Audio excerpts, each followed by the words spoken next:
was young, the mountains green, no stain yet on the moon was seen. No words were laid on stream or stone when Durin woke and walked alone.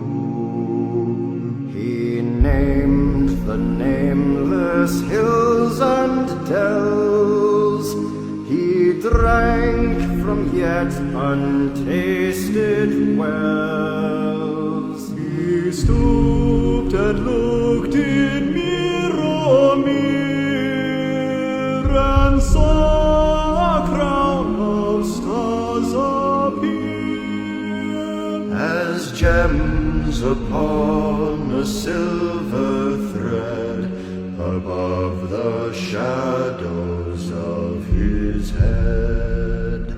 The world was fair, the mountains tall, in elder days before the fall of mighty kings in Argo throned and Gondolin, who now beyond the western seas have passed away. The world was fair in Durin's day. A king he was on carven throne, in many pillared halls of stone, with golden roof and silver floor, and runes of power upon the door. The light of sun and star and moon in shining lamps of crystal blue, undimmed by cloud or shade of night, there shone forever fair and bright.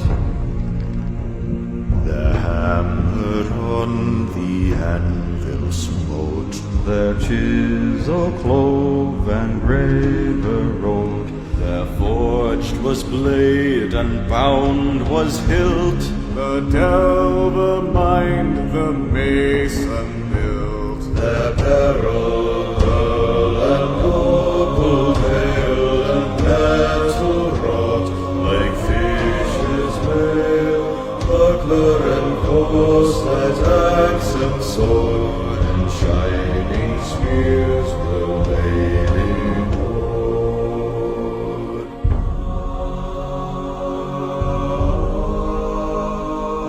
Unwearied then were Durin's folk, beneath the mountains' music walk. The harpers' harps, the minstrels sang, and at the gates the trumpets rang. The world is grey, the mountains old, the forges fire is ashen cold.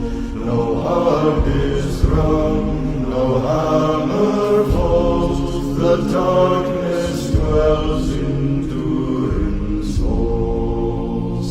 The shadow lies upon his tomb, in Moria in casa tua.